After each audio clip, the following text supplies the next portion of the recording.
fi ziyaratil qabri al-mu'azzami tanbihun yan'ayyan wala man kana fi masjid Rasulillah sallallahu alaihi wasallam sawan bil baladihi syarifi ayyuzila ma amkanahu min munkari yarahu la siyama ma fihi tarkul abi ma'ahu sallallahu alaihi wasallam mimma yu'addi ila mahdurin. Sebuah faedah, Ibnu Hajar berkata dalam kitab Al-Jauhar Al-Munazzam tentang masalah ziarah kubur yang diagungkan, khusus bagi orang-orang yang berada di Masjid Rasulullah, Masjid Nabawi, dan orang-orang yang berada di baladnya yang mulia, yakni Mekah dan Madinah, hendaknya sedapat mungkin menghilangkan kemungkaran yang dilihatnya, terutama dalam mengabaikan orang tua, karena mengabaikan orang tua termasuk perkara yang mengkhawatirkan. Fa inna min alamatil mahabbati ghairatul muhibbi wa qawan nasi dayanatan a'zamuhum wa ma khala anil ghairati ahadun ila dukhuluhi anil mahabbati wa imtilaihi bil mukhalafati fayakhsha alaihi al-hurmanu wal qadiyatu wal qati'atu wal khusran, bahwa di antara ciri-ciri orang yang mencintai adalah kecemburuan kepada yang dicintai, dan sekuat-kuat perhatian dan perlindungan manusia adalah kecemburuan yang besar. Seseorang tidak pernah lepas dari kecemburuan kecuali ia telah melepaskan kecintaannya dan menampakkan hal-hal yang dibencinya, maka ia dikhawatirkan akan terhalang, terputus dan menyesal. Intaha. Nah, ini sudah berbicara tentang hati kita lah. Jadi apa hati kita ini bagaimana kita? Silakan. Atun minal huquqil wajibati syar'an ala kulli wani wahbihi malika ziyadatan ala kifayati sanatin lahu walimamunihi satru auratil ari wa ma baqiya badanahu wa ma baqa badanahu min mubihin tayamumin wa ta'amul ja'i wa faqu asir muslimin wa kadha dimiyun bitafsirihi wa imaratu suwari baladin wa kifayatul qa'imina bihidriha wa qiyamu bisya'in nazilat bil muslimina wa ghaira dhalik. Sebuah masalah di antara hak-hak yang wajib dipenuhi secara syariat bagi orang-orang kaya yang mandiri, yang telah memiliki lebih dari bekal hidup selama setahun beserta seluruh tanggungannya adalah memberi pakaian kepada orang-orang yang telanjang, menjaga orang-orang yang diperkenankan tayamum karena sakit, memberi makan kepada orang-orang yang kelaparan, membebaskan orang-orang muslim yang tertawan termasuk orang-orang zimmi, menjaga batas-batas wilayahnya, mencukupi orang-orang yang menjaga negerinya, dan mendukung kreasi umat Islam dan lain sebagainya. Ilan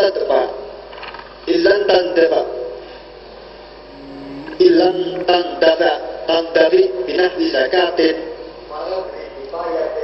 wa min baitil mali ti'adati syai'in fihi aw man'i al-mutawallihi walau zulman. Jika orang kaya tidak mau membayar zakat, nazar, kafarat, dan tidak mau berwasiat atau memberi saham kepada baitul mal karena tiada kompensasi atau dilarang oleh yang berpura-pura sebagai walinya, fa'idha usra agnya'u uki bihadil buyuti jazahu lissultani al-akhmi minhum inda wujudil muqtabi wa sarfuhu fi masoribihi. Maka apabila orang kaya tersebut tidak mau menepati kewajiban-kewajiban tersebut, diperkenankan bagi penguasa untuk mengambil harta mereka secara paksa sesuai ketentuan hukum dan mentasarrufkannya sesuai dengan kewajiban-kewajibannya. Entah. Ya, ini sekarang diganti dengan kewajiban bayar pajak. Karena itu sifatnya itu apa namanya, menyeluruh, sifatnya wajib, sifatnya diri, tidak bisa dihindari. Silakan. Fa'idatun Al-Zainuddin Al-Iraqi Iqatul Tadus Salami Fatwal. Sebuah kaidah, Zainuddin Al-Iraqi bersyair tentang gugurnya kewajiban menjawab salam. Salamuka makruhun alaman satasma'u wa fi ghairima abdi yusannu wa yusrong. Salamu makruh bagi orang yang mendengarnya, dan pada kondisi yang tidak saya sebutkan nanti masih tetap disunahkan dan disyariatkan. Sallu wa ta'alilakirin wa muqtisin khatibu wa man yasri ilayhim wa yasma'u mukarrara fikhin jazli qadaihi wa laibu syatronjin asa huwa yarji'u,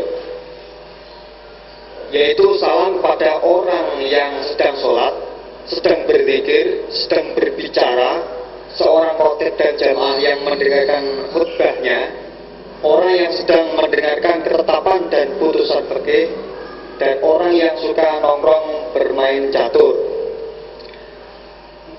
Wada kafiron aikon maksyufi auratin wa min huwa fi halit tawawudi asna'a.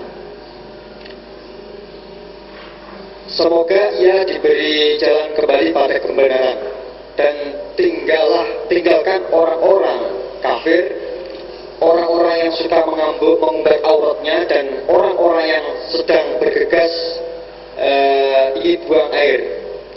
Wa ada akala ila idza kunta ja'ian wa ta'allam minhu annahu laysa yumna'u. Hindari juga mengucapkan salam pada orang yang sedang makan, kecuali jika kamu lapar dan engkau tahu dia akan memberimu. Entah. Ya, ini dulu pernah ribut karena saya diwawancara oleh majalah Amanah. Salam. Nah, salam ini dibagi dua. Salam berdasarkan hukum. Nah, hukum. Jadi sholat itu hukumnya kan mari kita tahu bitakbiratul ihram, apa yang dimulai dengan takbiratul ihram, baik katamu bisalam, dan dia sudahi dengan salam. Nah, kalau ini adalah pegangan, ya seperti kitab tadi harus dijawab. Ya, malah ada yang mengatakan sunat makan. Tapi kalau itu sifatnya budaya, bisa diganti namanya budaya. Sebetulnya Syekh Azhar itu banyak sekali. Kalau ketemu orang, Subhanul Khair, selamat pagi, Subhanul Ful. Ya, jadi dalam hal ini kita melihat harus lebih halus membedakannya. Silakan. Aftasyaikhu Zakaria, Fa'idatun Aftasyaikhu Zakaria yadri bisalami alal mustaghilu bil wudu'i wa wujubi raddi alaihi fi Mukhtasar al-Anwar. Sebuah faedah dalam kitab Mukhtasar al-Anwar, Syekh Zakaria berfatwa tentang sunnahnya mengucapkan salam kepada orang-orang yang sedang sibuk berwudu dan kewajiban menjawabnya. Wa yasiru salam bil ajamiyati in fahimaha al-mukhatabu wa in qudira ala al-arabiyyati wa yajibul jawabu. Sah mengucapkan salam dengan bahasa ajam atau tidak bahasa Arab jika yang diajak bicara mengerti, walau ia si pengucap salam mampu berbahasa Arab, dan tetap diwajibkan menjawabnya. Malla yastaqim nutquhu yusallimu kaifa amkanu. Seseorang yang tidak lancar pembicaraannya boleh salam menurut kemampuannya. Wa yahrumu ala ahli dhimmati wa yungdabu indal mufaraqati wa yajibu bihi raddu. Salam haram bagi orang-orang dhimmi. Disunahkan mengucapkan salam ketika akan berpisah dan wajib menjawabnya. Intah. Ya, jadi ini sudah bagian-bagian yang sifatnya hukum. Silakan.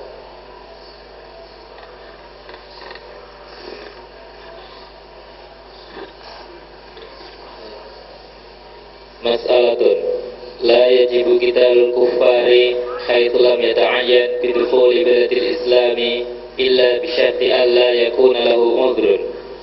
Tidak wajib memerangi orang-orang kafir sekiranya belum jelas mereka memasuki wilayah Islam.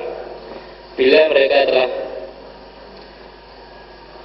masuk, maka seseorang wajib ikut memerangi mereka kecuali dengan syarat ia tidak memiliki uzur. Wayah drosov, mampu dimobilisir dalam barisan tempur.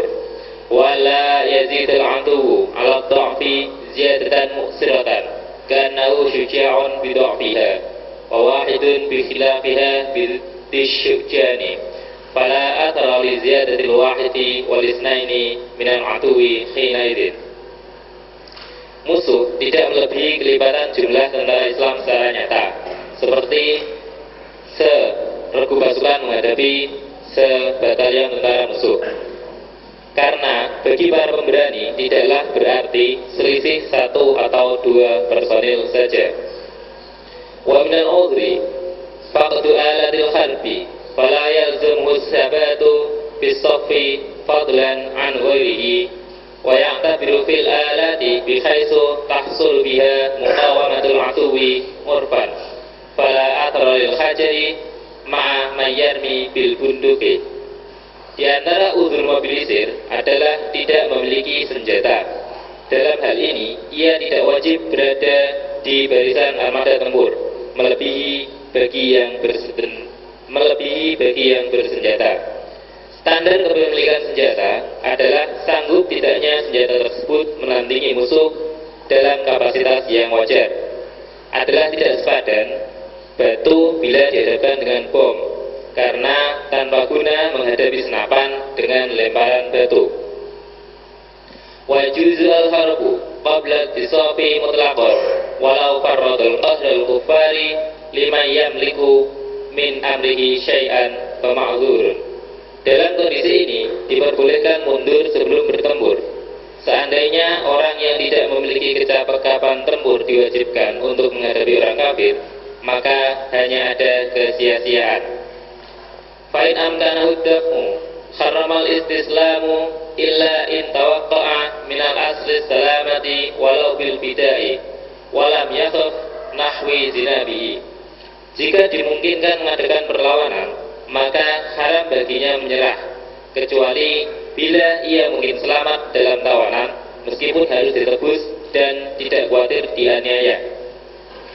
Fahuwa aula minal qitali bila faidatin wa aula minhu al-harbu wa in farrada anna ma'hu silahan. Hal ini lebih baik daripada harus bertempur sia-sia. Lebih baik lagi adalah mundur untuk mengupayakan persenjataan yang sepadan. Intaha. Ya, ini hukum-hukum yang didasarkan pada negara Islam. Sekarang kita ini kan tidak paham itu, jadi kalanya ya tidak berlaku sudah bagi kita. Silakan. Al-amanu wal-hudnatu wal-jizyah, jaminan keamanan, perdamaian dan perbajakan. Mas'alatun kullu mahallin qadara muslimun sakinun bihi alal imtina'i minal harbiyyina fi zamanin minal azmani yasiru dar islamin tajri alaihi ahkamun fi dhalika zamani wa ma ba'dahu. Setiap daerah yang mampu dikuasai oleh orang Islam dan dapat dijadikan tempat mencegah diri dari serangan orang-orang kafir harbi, maka daerah tersebut masuk dalam kategori daerah Islam yang berlaku hukum-hukum Islam di dalamnya pada masa itu dan masa-masa sesudahnya. Wa in qata'a amtina'ul muslimina bi istila'il kuffari 'alaihim wa man'ahum min dukhulihi wa ikhrajihim minhu wa hina idzin fa tasmiyatuhu daru harbin suratan la hukman. Walaupun penguasaan orang-orang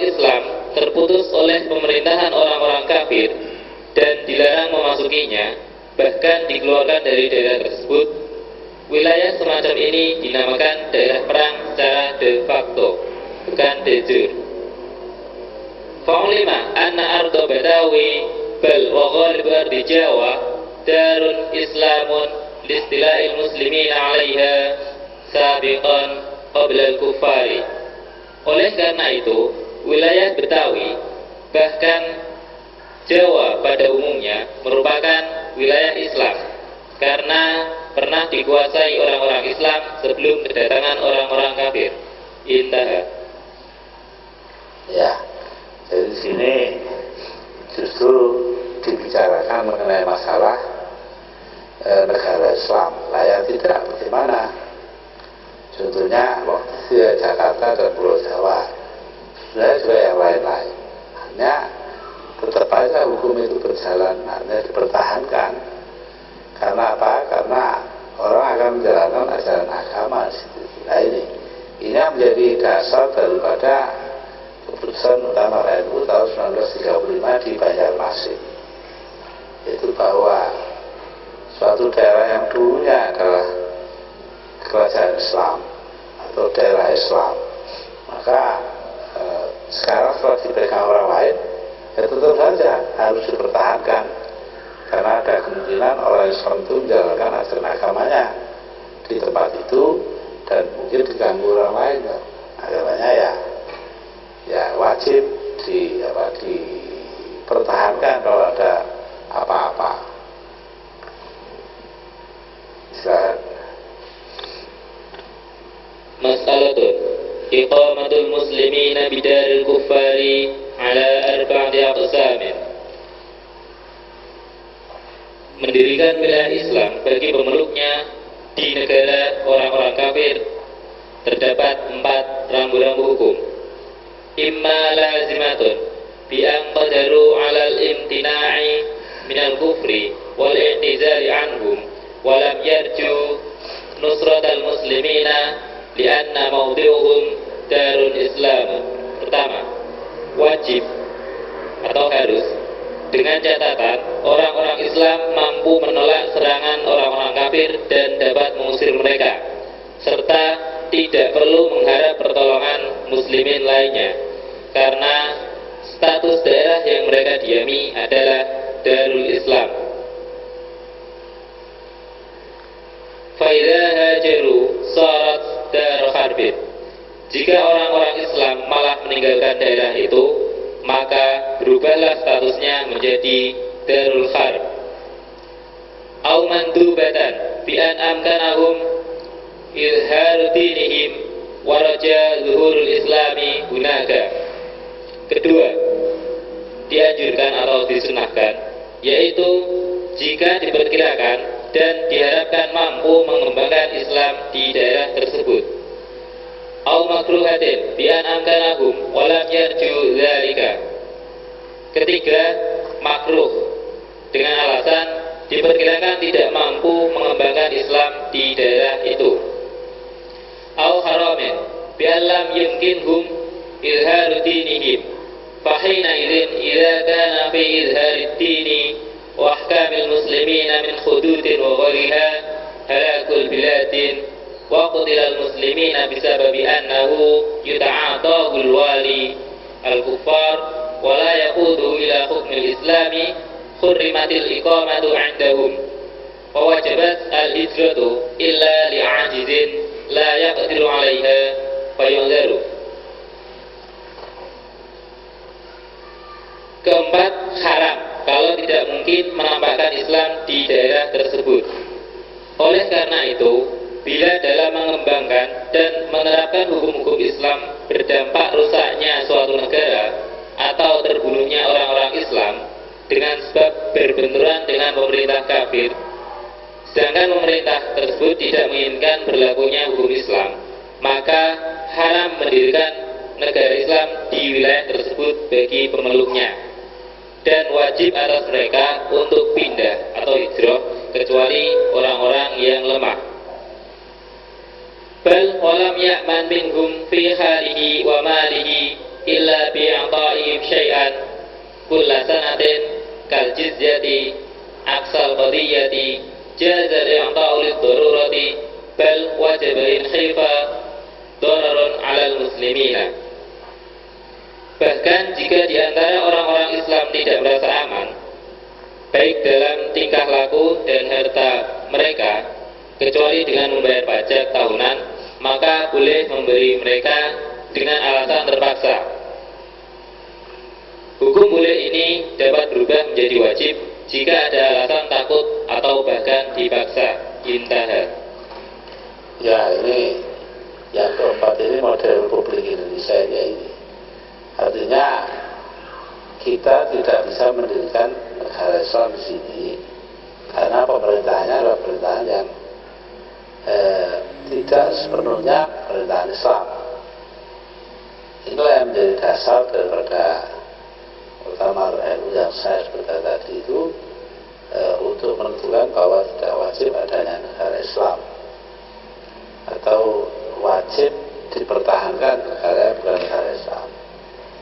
Tadinya adalah negara Islam. Indonesia ini karena dulunya ada kerajaan Islam sini, sekarang tidak, itu ya menjadi tidak wajib mendirikan negara Islam, tapi wajib mempertahankannya. Silakan. Mas'alatun istadana min ahli al-harbi ba'da an dakhala biladahum bi amanihim istaqarra bi dhimmatihi wa lazimahu radduhu walau bi ujratin kama taharrama hina idzin sarqahum wa ikhtiyaruhum. Setelah memasuki negara Harb, seorang muslim meminta kredit kepada ahlul Harb dengan tanggungan yang dimilikinya, maka wajib baginya untuk mengembalikan tanggungan itu meskipun harus mengeluarkan upah, sebagaimana diharamkan mencuri harta-harta orang ahlul Harb dan menipu mereka. Intaha. Ya, dari sini kelihatan bahwa kewajiban pajak itu universal. Tidak bisa dikatakan yang ini tidak wajib, itu sama. Muslim dan Muslim itu sama-sama bayar.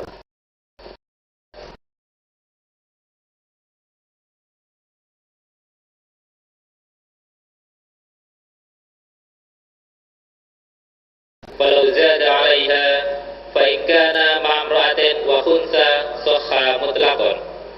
Pemerintah dapat memutlakkan jaminan keamanan bagi seorang ahli harb secara mutlak selama 4 bulan. Jika ia membawa serta wanita atau banci, bahkan sekalipun ia membawa pria, tetap sah secara mutlak. Au ma'adzakarin sahha mutlaqan, au ma'adzakarin sahha fiha wa batala fi zaidi. Naam, in kana biha dha'fun jazat az-ziyadatu bi nadril imami ila 20 sinin la fawqaha. Wa inda'at ilaihi hajatan. Sedang jika ia membawa serta orang yang lemah, maka boleh ditambahkan sampai 20 tahun. Tidak boleh lebih, meskipun ia mengaku membutuhkannya, dengan menunggu keputusan selanjutnya. Wa haitsun dapatil aqdu balaghal ma'mana walam yajuz ikhtiyaruhum wa irfaquhum qabla dzalika id hukmu fasidil uqudi ka sahihiha walau dakhal kuffari biladana bitaidli tijaratin wa aqamu sinina wa alima sultanu wa sakat falam yanhahum wala amarahum lakinnahu naha an zulmihim wa qazlihim. Ya, ini kalau negara itu negara Islam. Sekarang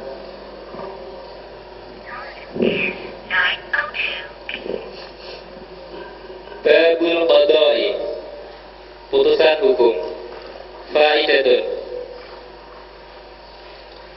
hukmun urfi wal adati hukmun munkarun wa mu'aridatun li ahkamillahi wa rasulihi sallallahu alaihi wasallam.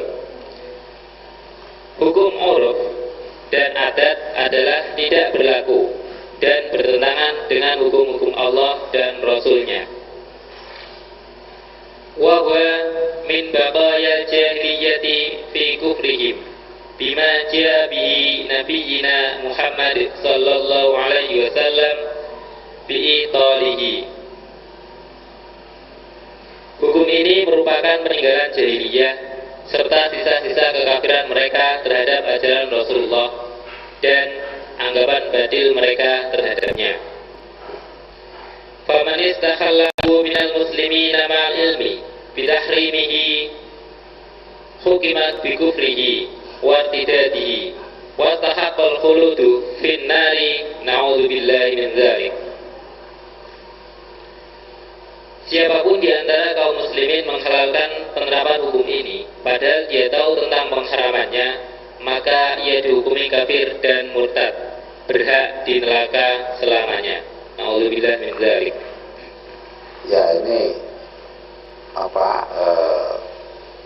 dibicarakan masalah adanya kebiasaan-kebiasaan dan uruf, ya, adat dan uruf yang menurut kitab ini adalah sesuatu yang bertentangan dengan Islam. Dalam usul fikih itu dikatakan bahwa adatul muhakkamah, adat itu bisa dihukumkan.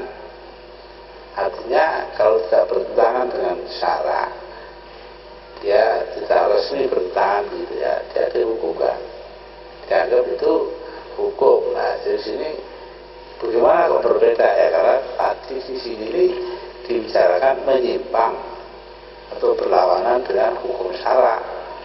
Nah, yang kedua adat itu ya adat yang sesuai dengan syara, adatnya ya sudah syara itu sendiri. Silahkan. Wa minha yajibu an takuna al-ahkam kullaha biwajhi syar'i sarifi. Wa amma ahkamu siyasiyati fama hiya illa dhununun wa awhamun.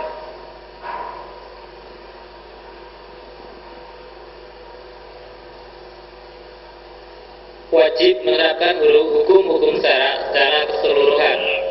Hukum-hukum politik hanya merupakan prasangka dan dugaan. Fakam fiha min ma'khudhin bi ghairi jinayatin wa dzalika haramun. Telah banyak kebijakan-kebijakan politik yang diambil tanpa mengindahkan masalah-masalah pidana kemanusiaan, padahal hal tersebut terlarang atau haram. Intaha. Ya, yang terlarang itu yang hal-hal yang dibiarkan terjadi. Silahkan.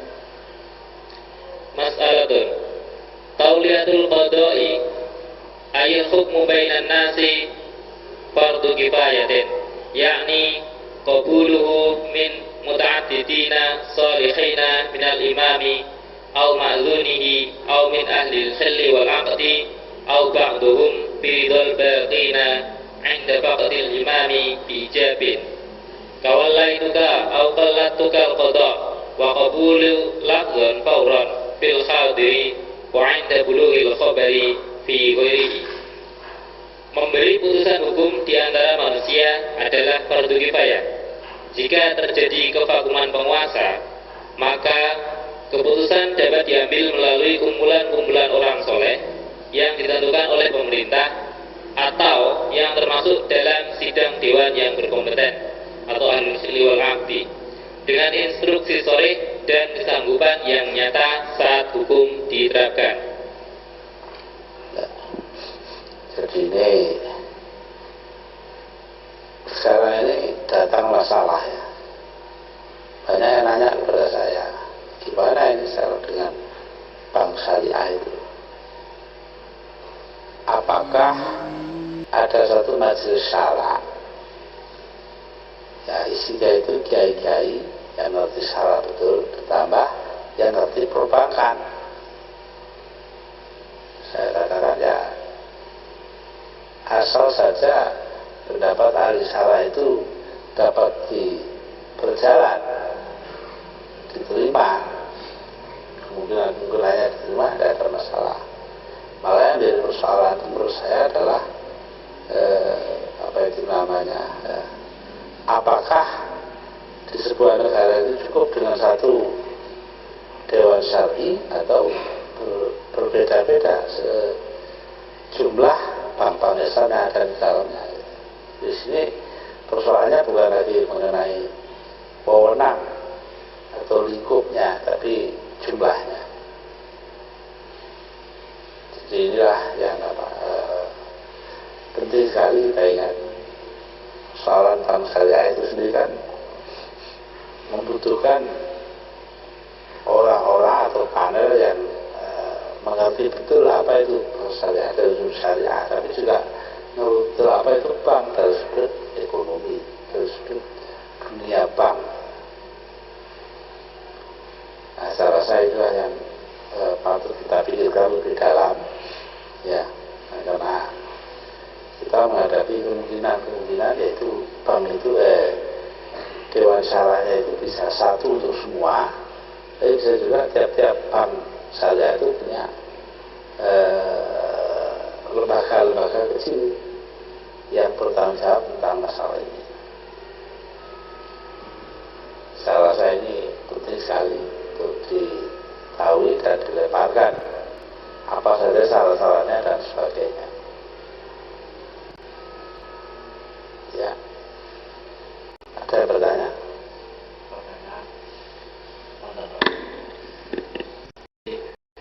Saya ingin tanya terkait kajian kemarin, yakni hadis man tasyabaha biqaumin fahuwa minhum, juga kaitannya dengan larangan memakai aksesoris atau meniru aksesoris orang kafir. Beberapa teman terlibat dalam jaringan mahasiswa, kelompok kajian maupun alumni pesantren yang meneriakkan slogan anti imperialisme ataupun anti globalisasi maupun anti neoliberalisme dan sejenisnya. Nah, kami menemukan beberapa hal, bahwa misalnya satu, hadis man tasyabaha biqaumin yang basisnya adalah londo kabir itu dulu sangat efektif dalam rangka melakukan perlawanan terhadap orang-orang kompeni waktu itu, dan pesantren karena itu menjadi basis pergerakan melawan penjajahan. Nah, kami ingin mengkaitkan itu dengan kondisi sekarang, di mana misalnya penjajah di sini kita kaitkan dengan para perusahaan multinasionalnya, kemudian centengnya atau kerani rendahnya kalau dulu itu dikaitkan dengan pemerintahnya maupun artis. Nah, misalnya praksisnya mengharamkan beberapa produk neoliberalisme, atau misalnya mengharamkannya itu dengan cara proses pengharaman minuman keras dari Waismu Ma'ruf bin Filma, kemudian Walaka Kurbusola, sampai pengharaman minuman keras itu dikaitkan dengan pengharaman memakai aksesoris neoliberalis. Nah, menurut Gus Dur, apakah cara seperti ini masih efektif, atau kalau memang tidak efektif dengan cara radikal seperti ini, mungkin ada cara lain yang lebih halus? Terima kasih. Ya, sebenarnya ketentuan man tasyabaha biqaumin fahuwa minhum itu harus hati-hati kita menerapkannya. Sudah setiap berbeda itu lalu kalau niatnya merusak, tergantung kita bagaimana menghukuminya. Kita melihatnya sebagai usaha yang sistematis untuk merusak Islam. Ada yang begitu. Kalau begitu ya saya pakai baju begini ya man tasyabaha biqaumin. Apa sih bedanya orang pakai celana, harus pakai jubah, harus berjenggot panjang dan sebagainya? Lah ini rusak nanti ya. Kalau separuh-separuh bagaimana? Ya hakim itu kan, pakai serban tapi pakai apa itu namanya, pakai batik panjang, terus pakai celana jeans, ya. Nah, itu ya, itu bisa disebut man tasyabaha apa tidak? Tidak jelas itu. Jadi kita harus hati-hati, tidak gampang-gampang katakanlah memasukkan, menggolongkan orang ke dalam golongan man tasyabaha biqaumin. Ini penting sekali diingat. Nah, kalau tidak begitu nanti akibatnya berat untuk kita sendiri.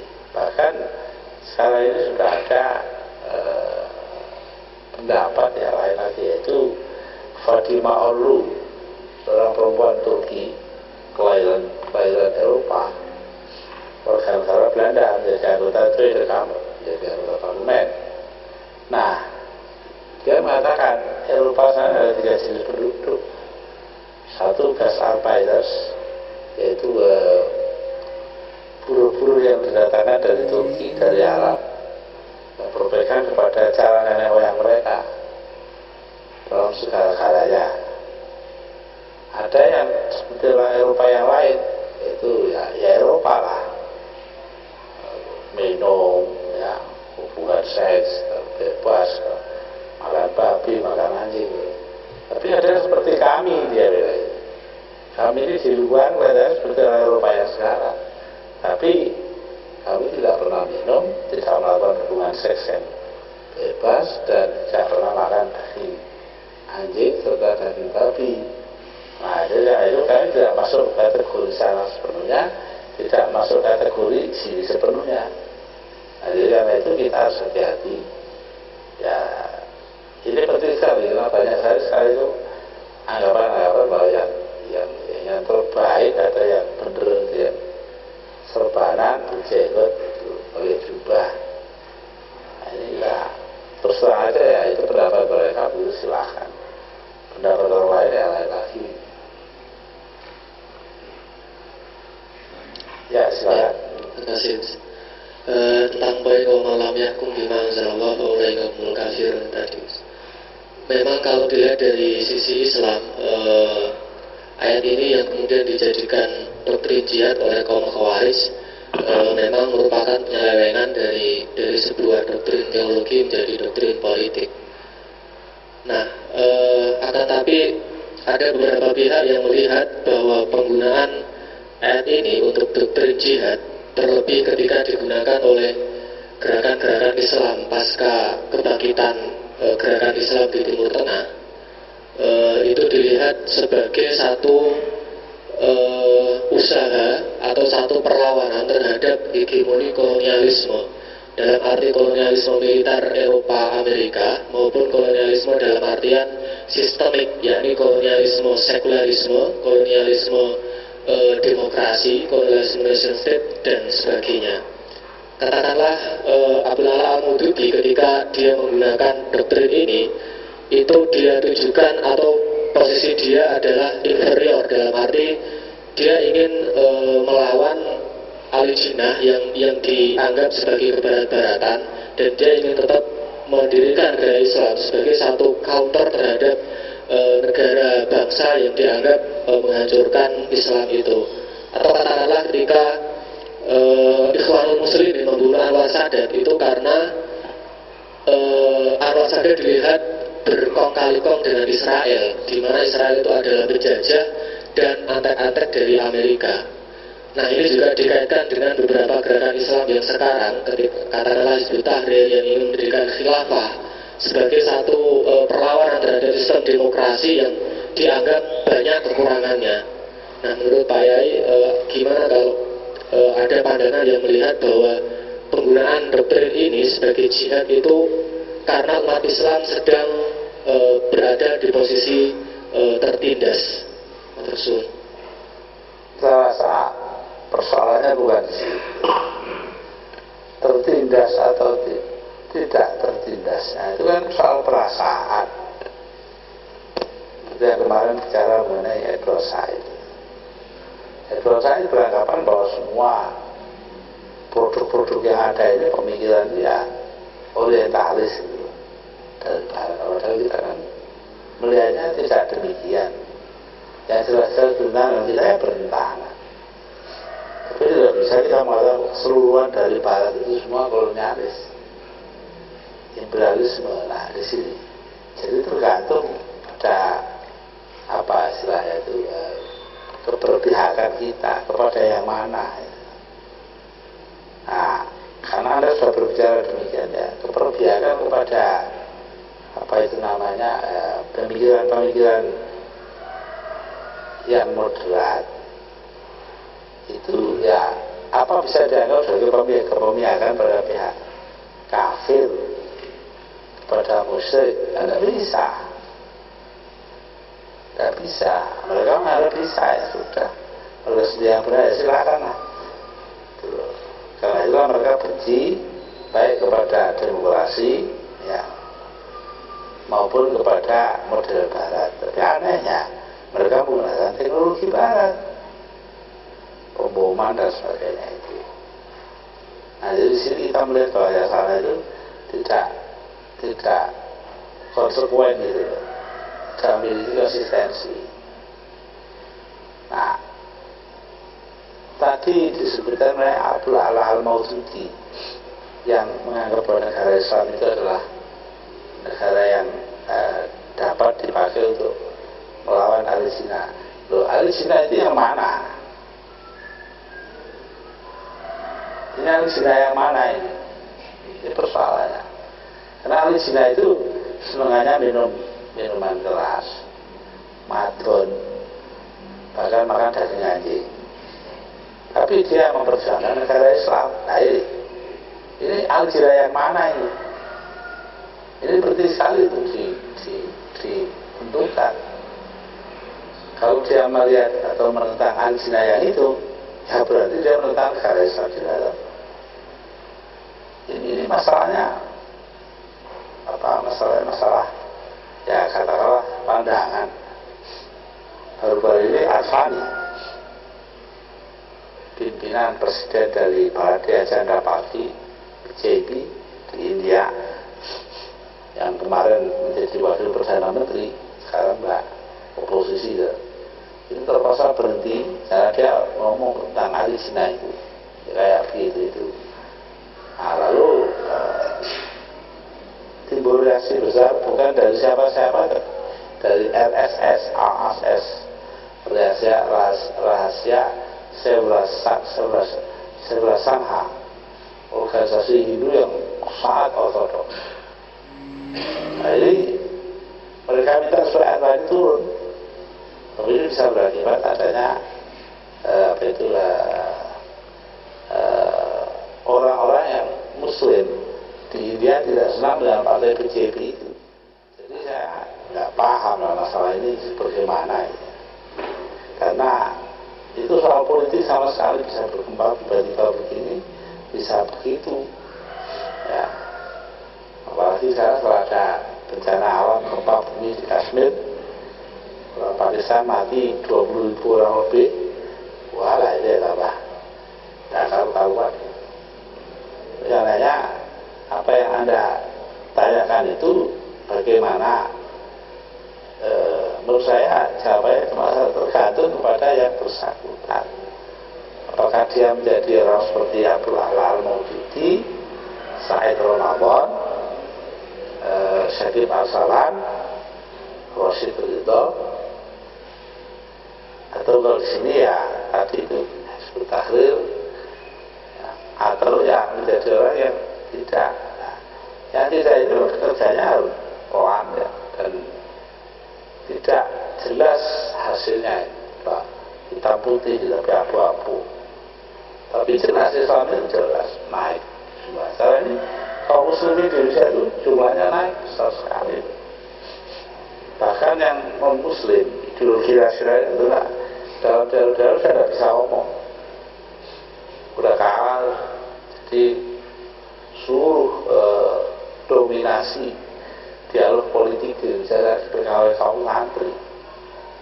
Yang tidak santri itu ya tambahan aja, atau memberikan respons kepada kaum santri.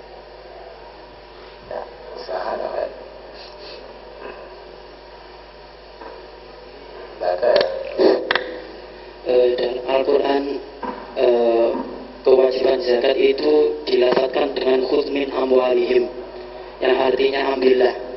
Untuk penerapan dalam situasi seperti ini, apakah kita bisa mempraktekkan ayat itu seperti halnya pada zaman Rasulullah? Itu yang pertama. Terus yang kedua, pendirian wilayah Islam dalam tadi disinggung adalah dianjurkan, bahkan ada yang wajib. Tapi mengapa usaha-usaha ke arah sana mesti mengalami jalan buntu Pak Yai. Itu saja, terima kasih. Mengenai zakat itu kalau Quran mengatakan khudz min amwalihim, ya itu persoalannya kan bentuk saja, cara. Jadi tidak mengenai mahiyah cara mengambil zakat itu, ya. Sedangkan perkecualiannya juga banyak yang diterangkan. Jadi tidak mengurangi apa-apa, bentuknya gitu pun tidak apa-apa. Yang kedua, mengenai apa itu? Wilayah Islam. Ya, Islam itu. Iya ya, wilayah Islam itu ya selain Iran mana sih selain wilayah Islam? Saudi mungkin. Yang lainnya enggak itu. Semua wilayah nasional. Nah iya, jadi saya bingung yang mana yang namanya wilayah Islam itu. Ya, jadi caranya ya kita harus menggunakannya secara faktual apa adanya. Jadi tidak berdasarkan teori-teorinya kaum pemikir dalam Islam, termasuk fuqaha. Harus hati-hati. Tapi walaupun orang itu bukan katakanlah berjuang untuk negara Islam, apa tidak valid? Saya rasa valid saja, tidak ada masalah. Ya, jadi untuk keamanannya itu ya kita berbicara mengenai masyarakat itu melaksanakan apa yang dia maui. Dan negara tidak perlu dinegarakan. Ini menarik. Saya diberitahu ada orang itu dipanggil oleh Maulana Ishaq Al-Tabari. Akhirnya di belakangan sana. Nah, beliau itu mengatakan bahwa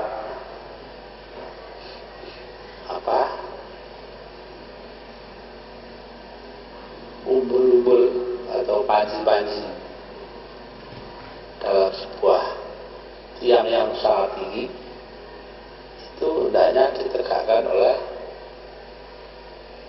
Syekh Abdul Qadir Jalil Aslinya atau Tankimahan. Ini proyek punya bapak saya ini. Ini ditanyakan ke Tebirun, ke makam, kalau ditafsirkannya gimana? Kalau yang bersangkutan itu dapat jawaban dari Kiai Hasyim Asy'ari bahwa maksudnya itu ya bendera Islam dan bendera nasional loh, merah putih dan bendera Islam. Jadi dengan kata lain itu tidak berarti kalau benderanya nasional itu jelek gitu. Asal dia tidak benar dan Islam tidak ada masalah apa-apa. Ya, dari sini ya kita harus melihat simbolisme dalam hal ini seperti itu. Saya rasa begitulah hari ini kita kasih. Ya.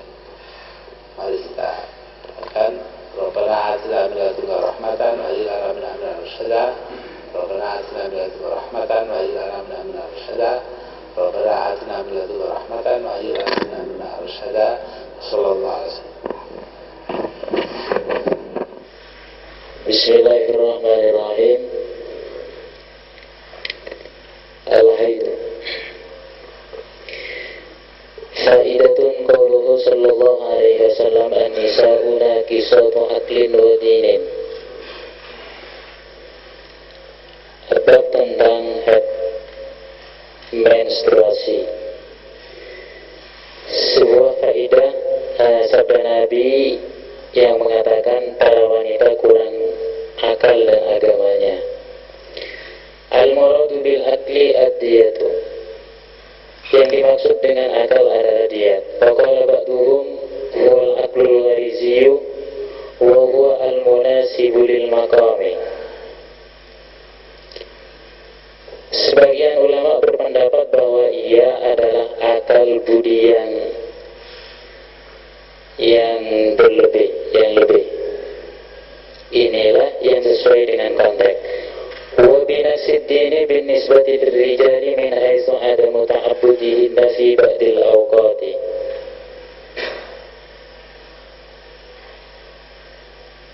Dan yang dimaksud kurang agamanya adalah bila dibandingkan dengan pria, karena mereka tidak dapat beribadah pada waktu-waktu tertentu. Wa in kunna yusabna ala tarki in qasadna ala tarki in qasadna imtisala amri syari'i ka tarkil muharramati. Meskipun mereka mendapat pahala karena meninggalkannya jika berniat, seperti melaksanakan perintah-perintah syariat sebagaimana meninggalkan keharaman.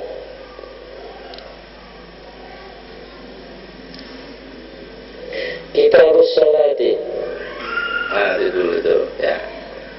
Jadi di sini dibicarakan mengenai masalah akalnya perempuan. Apa kurang dari akal laki? Pendapat beberapa orang ulama termasuk mu'alif bahwa perempuan itu akalnya lebih kurang ya dibanding lelaki. Itu kan pendapat ya. Jadi kita tidak boleh mengambil begitu saja, tapi lebih dulu harus melakukan kajian teliti. Nah, dari kajian-kajian yang ada itu tampak bahwa hal itu tidak benar. Karena itu betul sekali yang diucapkan bahwa dalam saat-saat tertentu memang perempuan tidak bisa melaksanakan kewajiban-kewajiban agama sama penuhnya dengan lelaki. Tapi dibantah sendiri oleh mu'alif dengan mengatakan bahwa hal itu hilang dengan adanya niat yang baik.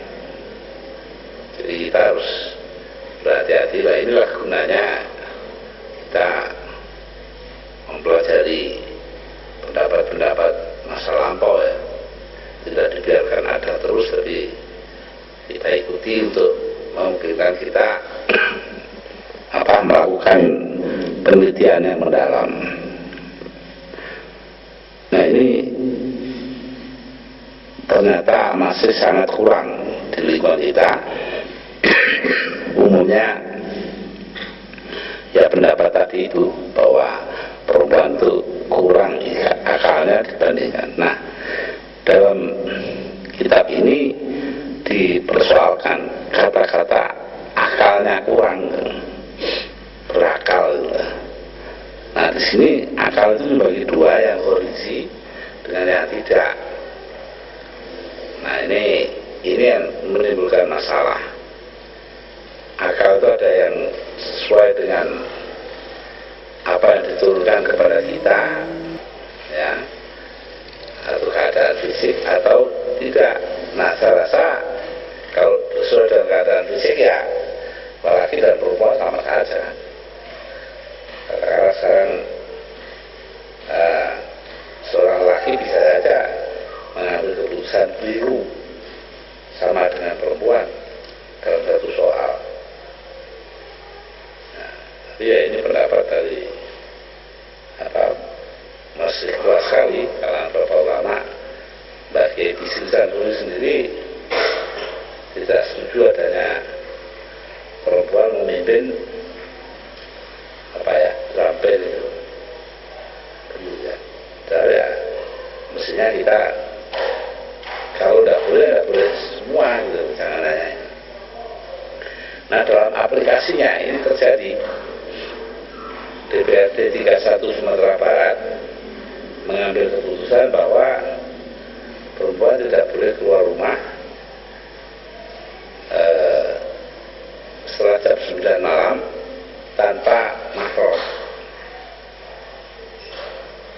Kalau dilarang dua-duanya.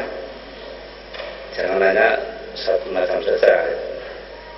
Nah, karena itu ya sidang kabinet waktu saya menjadi presiden itu sudah memutuskan bahwa boleh saja menggunakan apa yang dinamakan syariatisasi apa kayak ya, tapi asal tidak bertentangan dengan undang-undang dasar gitu. Ini pegangan kita nomor satu. Yang menentukan bertentangan dengan undang-undang dasar atau tidak adalah Mahkamah Agung, bukannya siapa-siapa. Ini juga belum bisa dari sepenuhnya, bahkan oleh para pejabat negara. Kapolri, Kepala Kepolisian Negara Indonesia waktu itu, yaitu Dai Bakhtiar, menyatakan bahwa para mahasiswa yang demo di depan rumahnya Megawati Soekarno Putri, waktu itu presiden, di Jalan Teguh Umar, mengganggu ketertiban umum. Saya ajukan persoalan, siapa yang menentukan ketertiban umum terganggu atau tidak? Bukan polisi kan hanya menjalankan saja. Dia tidak berhak. Polisi itu hanya menjalankan apa keputusan pusat dari Mahkamah Agung. Mahkamah Agung yang menilai. Jadi persoalan itu harus kita dudukkan secara serius, secara betul, tidak boleh terganggu. Nah, ini sekedar menunjukkan bahwa masalahnya luas, sehingga jangkauannya itu tidak sekecil yang kita duga. Sama dengan fatwa MUI yang mengatakan bahwa Ahmadiyah dilarang. Ini bukan Saudi Arabia, ini Saudi Arabia boleh. Itu kan memang undang-undang dasarnya itu adalah Quran. Dan kita kan undang-undang dasarnya ada sendiri. Jadi tidak boleh berkaitan undang-undang dasar. Nah itu kelihatannya enteng ya fatwanya itu tidak boleh. Dianggap aliran sesat. Loh, menentukan sebuah pandangan itu sesat atau tidak, siapa yang berhak? Apa Majelis Ulama atau Mahkamah Agung? Itu persoalannya di situ.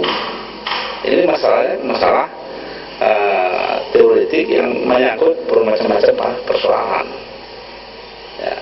Jadi saya sendiri juga nggak setuju dengan pendapat bahwa apa itu namanya Ahmadiyah itu dianggap murni Islam. Saya berpendapat juga yang mereka kalau tidak mau ngakui Nabi kita sebagai Nabi terakhir ya berarti keluar dari lingkaran Islam. Ya, tapi tidak berarti bahwa mereka harus dilarang.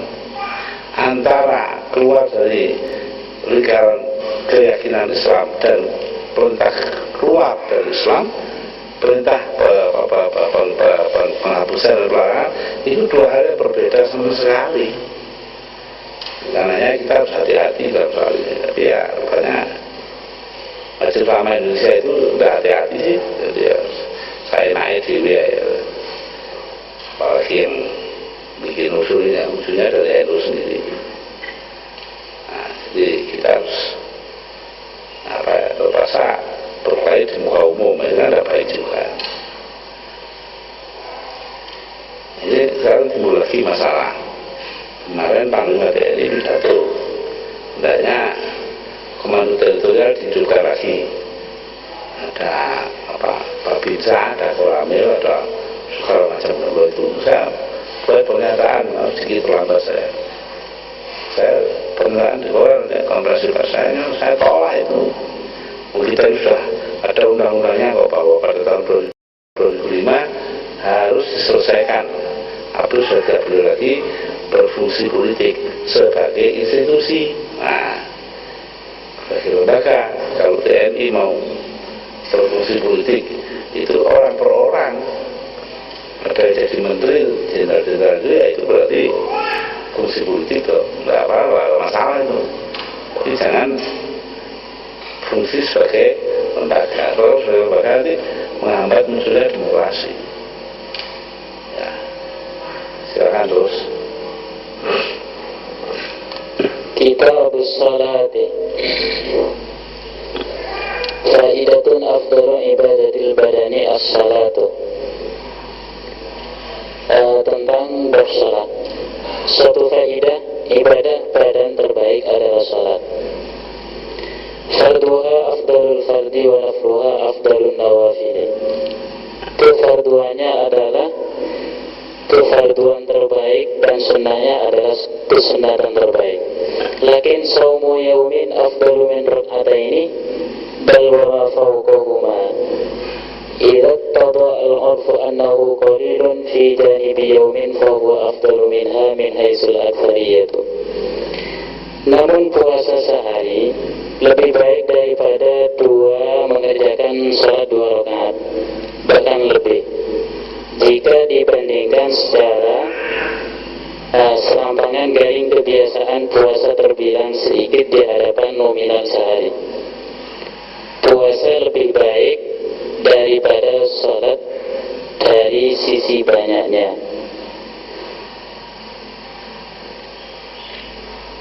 Ini kita bicara puasa wajib ya. Nah, puasa sunat itu lain lagi. Ya, ini kalau puasa sunat hanya ya berbeda ya. Kalau sunat itu kan ya ikut pelanggarannya kesunatan, yaitu yang melakukan itu mendapatkan pahala, yang tidak melakukan ya tidak dapat azab apa-apa. Misalkan Faidatun ihtisasus shalawatil khamsi bi awqatiha ta'abbudiyun la yuqalu ma'nahu. Suatu faidah ketentuan waktu yang ada dalam salat maktubah adalah sifatnya ta'abbudi. Artinya tidak bisa dirasionalkan maknanya. Wa adda ba'duhum lahu hikmatan wa hiya tudzakkirul insana biha nash'ahu. Sebagian ulama menyatakan adanya hikmah pada waktu-waktu tersebut, yakni mengingatnya manusia pada suatu waktu adalah merupakan proses kehidupan. Fakama ruhu fil batni wa tahayyuhu lil khuruj minhu katulu'il fajr. Kesempurnaan dalam kandungan dan persiapannya untuk lahir bagaikan menyingsingnya fajar. Wa wiladatuhu katulu'is syamsi wa mansya'uhu kartifanya.